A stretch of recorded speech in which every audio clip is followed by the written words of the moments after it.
প্রধানমন্ত্রী তারেক রহমানের তথ্য ও সম্প্রচার বিষয়ক উপদেষ্টা জাহিদুর রহমানকে দিল্লির বিমানবন্দরে বসিয়ে রাখার ঘটনাকে খুব একটা গুরুত্ব দেয়নি ভারত। মঙ্গলবার সাপ্তাহিক প্রেস ব্রিফিংয়ে দেশটির পররাষ্ট্র মন্ত্রণালয়ের মুখপাত্র রণধীর জয়সওয়ালকে প্রশ্ন করা হলে তিনি এ বিষয়ে ভারতের কোনো গাফলতির কথা উল্লেখ না করে বলেন, ডাক্তার জাহিদুর রহমানকে ভারতে প্রবেশের অনুমতি দেওয়া হয়েছিল, তবে তিনি নিজ সিদ্ধান্তে ঢাকা ফিরে গেছেন। ব্রিফিংয়ে রণধীর জয়সওয়ালকে প্রশ্ন করা হয়, গত সপ্তাহে বাংলাদেশের মন্ত্রী পর্যায়ের একজন official Indian ocean dream association IOR এর বৈঠকে যোগ দিতে এসেছিলেন, কিন্তু তাকে বলা হয় তিনি সার্ক ভিসা নিয়ে এসেছেন।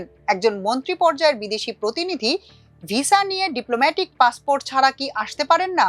বিষয়টা নিয়ে বিভ্রান্তি ছড়িয়েছে। এটা নিয়ে পররাষ্ট্র মন্ত্রণালয়ের অবস্থান কি? এমন প্রশ্নের জবাবে দায়সারা উত্তরে ভারতের পররাষ্ট্র মন্ত্রণালয়ের মুখপাত্র বলেন, বাংলাদেশের প্রধানমন্ত্রী তারেক রহমানের তথ্য উপদেষ্টা ডাক্তার জাহিদুর রহমানের গত 14 জুন একটি ব্যক্তিগত পাসপোর্ট ও সার্ক ভিসা নিয়ে ভারতে আসেন। দিল্লির ইন্দিরা গান্ধী আন্তর্জাতিক বিমানবন্দরে ইমিগ্রেশন প্রক্রিয়ার সময় কর্মকর্তারা তাকে জিজ্ঞাসাবাদ করেন। এ সময় তার সফরের উদ্দেশ্য সম্পর্কে জানতে চাইলে doctor Zahed Indian ocean dream অ্যাসোসিয়েশনের জ্যেষ্ঠ কর্মকর্তাদের 28তম বৈঠকে অংশ নেওয়ার কথা জানান। পরে প্রয়োজনীয় যাচাই বাছাই শেষে সফরের উদ্দেশ্য পুনরায় নিশ্চিত হওয়ার পর তাকে ভারতে প্রবেশের অনুমতি দেওয়া হয়।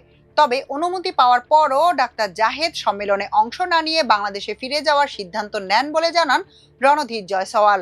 গত রোববার একটি আন্তর্জাতিক সম্মেলনে যোগ দিতে ভারতের রাজধানী দিল্লিতে পৌঁছান জাহিদুর রহমান, কিন্তু বিমানবন্দরে ইমিগ্রেশন সংক্রান্ত জিজ্ঞাসাবাদের কারণে তাকে দীর্ঘ সময় অপেক্ষা করতে হয়।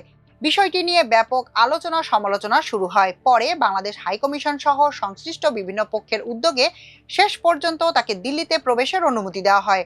তবে তিনি নির্ধারিত কর্মসূচিতে অংশগ্রহণ না করে সোমবার ঢাকায় ফিরে আসেন। এ ঘটনায় বাংলাদেশ সরকার ভারতের কাছে আনুষ্ঠানিক প্রতিবাদ জানিয়েছিল। ঢাকায় নিযুক্ত ভারতের ভারপ্রাপ্ত হাই কমিশনারকে তলব করে বাংলাদেশের পররাষ্ট্র মন্ত্রণালয়।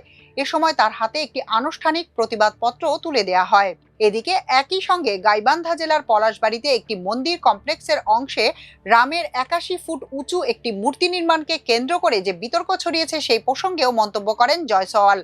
তিনি বলেন, আমরা দেখেছি বাংলাদেশ থেকে কিছু খবর এসেছে কিছু হিন্দু দেবদেবীর সঙ্গে অপবিত্র ঘটনা ঘটেছে, যার কারণে সেখানে প্রতিবাদ হয়েছে। আমরা আশা করছি বাংলাদেশের সরকার সেখানকার চরমপন্থী লোকজনের উপর নিয়ন্ত্রণ আরোপ করবে এবং সংখ্যালঘুদের নিরাপত্তার গ্যারান্টি নিশ্চিত করবে।